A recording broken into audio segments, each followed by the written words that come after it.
Hola, ¿qué tal? El día de hoy vamos a desarrollar un ejercicio de verificación de estabilidad de un muro de contención de gaviones. Este ejercicio consiste en lo siguiente. Tenemos que verificar la estabilidad externa del muro de contención en condición estática. ¿Cuál es el muro de contención? Es la que se presenta en la siguiente figura.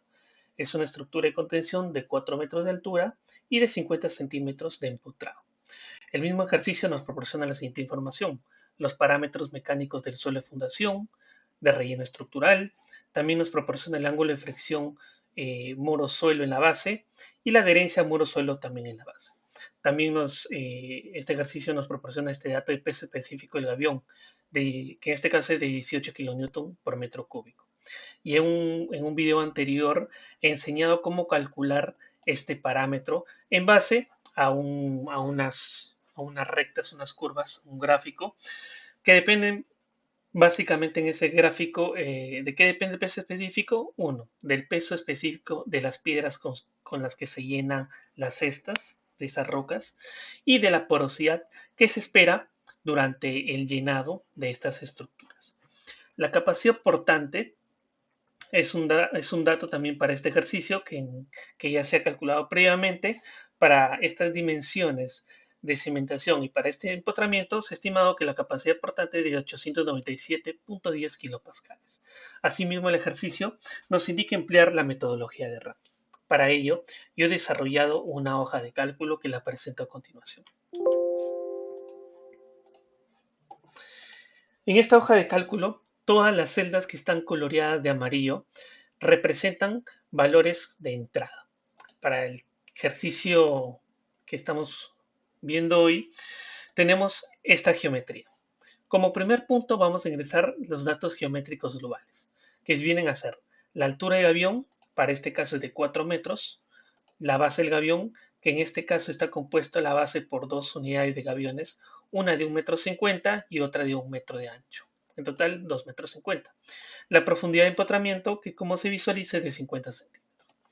Como segundo punto vamos a ingresar la geometría de la estructura de gaviones.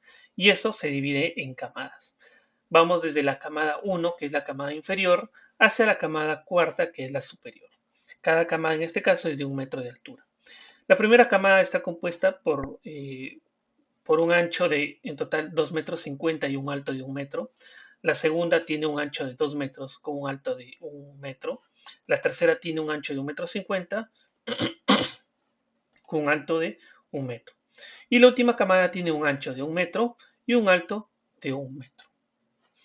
La misma hoja de cálculo calcula las áreas de cada una de las camadas y su centro de gravedad, para finalmente calcular el área total de toda la estructura de gaviones y su centro de gravedad con respecto al punto de giro. A la vez, también tenemos que ingresar las siguientes propiedades: el peso específico del gavión, el ángulo de fricción en la base, que en este caso es de 20 grados, y la cohesión en la base, o también llamada adhesión, suelo y estructura en la base, que en este caso por dato es de 5 kilopascales. Estos datos, como ya vimos, se encuentran acá. Posterior a ello, tenemos que ingresar los datos de los materiales involucrados en el problema. En este caso, tenemos el estrato de terreno natural donde se apoya la estructura. En este caso, el peso específico del terreno natural es de 17 kN por metro cúbico, un ángulo de fricción de 30 grados y una cohesión de 10 kilopascales. En este caso, para el terreno natural, la hoja de cálculo estima su coeficiente de empuje pasivo, ya que el terreno natural es la responsable de ejercer el empuje pasivo sobre la estructura. En el caso de relleno, tiene un peso específico de 18 kN por metro cúbico, un ángulo de fricción de 34 grados y una cohesión nula. Para este caso, el coeficiente de empuje activo es de 0,283 calculado por la hoja de cálculo, ya que el relleno es la responsable de ejercer el coeficiente de empuje activo. Por ende, la hoja de cálculo no calcula el coeficiente de empuje pasivo. Como cuarto punto, vamos a ver las fuerzas que actúan sobre la estructura. Este Excel también contempla el parámetro de sobrecarga detrás de la estructura. Sin embargo, para este ejercicio es nulo. Las fuerzas que actúan sobre la estructura son el peso del muro, eh, el empuje activo ejercido por el terreno, por el suelo, por el relleno, el empuje activo ejercido por la sobrecarga, el empuje pasivo ejercido por el terreno natural delante de la estructura y la reacción normal en la base de la estructura. Aquí se calcula tanto la magnitud como el brazo de palanca. Para finalmente, las verificaciones, se calculen los factores de seguridad para deslizamiento. En este caso, nosotros hay que ingresar los factores de seguridad de diseño o mínimos y el programa va a colorear si cumple o no. Por ejemplo, si establecemos un factor de seguridad de diseño para deslizamiento igual a 3.5, nos daremos cuenta que el factor de seguridad es de 3.37. Por ende, hay que reconfigurar nuestra estructura de tal forma de que el factor de seguridad, en este caso, sea mayor a 3.50. En este caso, el factor de seguridad de diseño mínimo es de 1.5. Perdón. ¿Okay? ¿Qué pasa si no cumple el deslizamiento? ¿Qué tenemos que hacer? Uno, cambiar la geometría. Por ejemplo, ensanchar la estructura. Otra opción puede ser mejorar las características de contacto, suelo y estructura en la base.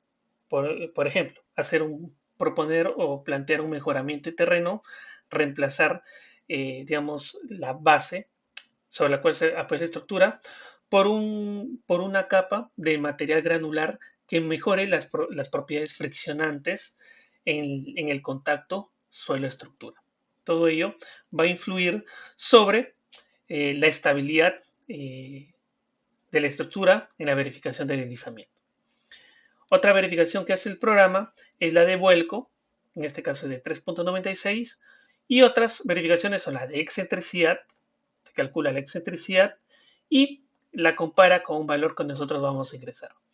Generalmente para suelo se recomienda que la excentricidad máxima sobre la cementación sea igual a 0.167, que es igual a un sexto.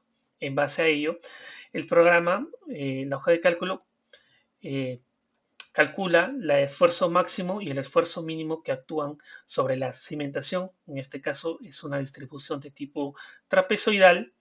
A la vez nosotros tenemos que ingresar la capacidad última, que es un dato del ejercicio, en este caso, y el programa va a calcular el factor de seguridad por capacidad portante.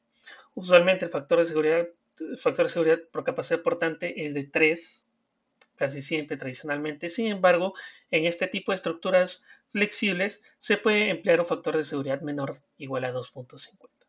En el siguiente video rápidamente les voy a mostrar y comparar los resultados que tiene el GeoFive frente a esta hoja de cálculo. Muchas gracias.